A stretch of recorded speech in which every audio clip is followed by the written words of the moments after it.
Marami ang still nalulungkot at nagdadalamhati sa pagpanaw ni Barbie Sue o mas kilalang Sanchay dahil sa nasabing drama, Taiwan drama or serye ng Meteor Garden ng Taiwan na ipinalabas sa Pilipinas.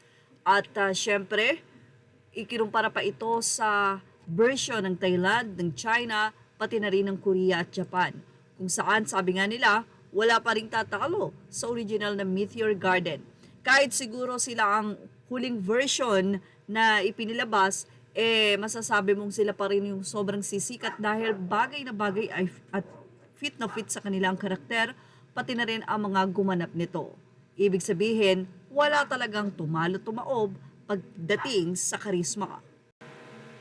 Samantala, tila hindi naman lingid sa kaalaman ng asawa ni Sanchay na si DJ Koo ang mga lumalabas ngayon na nagbabiral sa social media na paglakad sa ulan ng ex-husband ni Sanchay.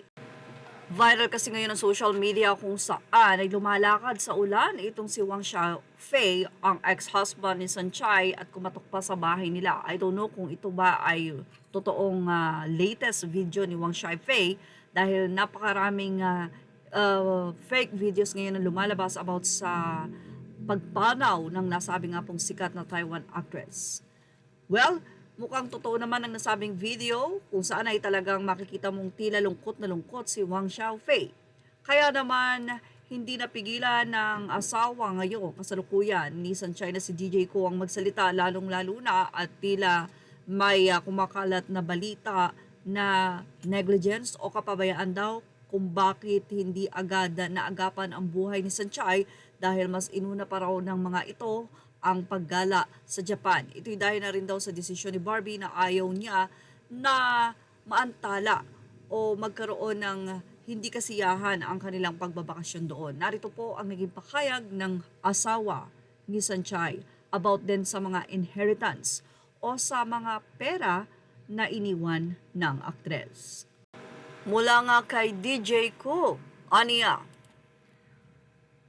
my angel went back to heaven on February 2, 2023. Firstly, I would like to express my deepest gratitude to the many people who are mourning for Hee-won.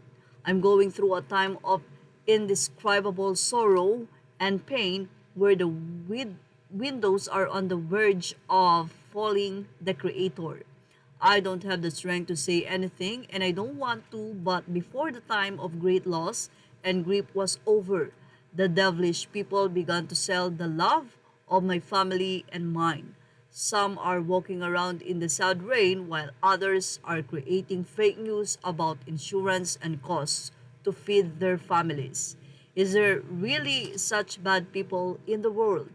I'm scared of the thought of this.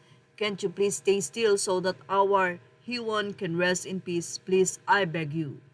And to the precious legacy Hee-won left behind, let me tell you about it.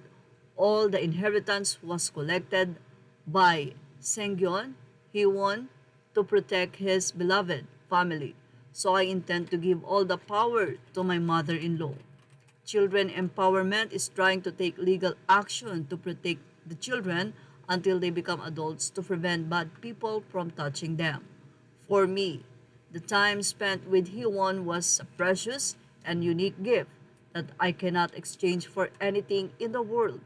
I think the last thing I'll do is to protect the families I love the most.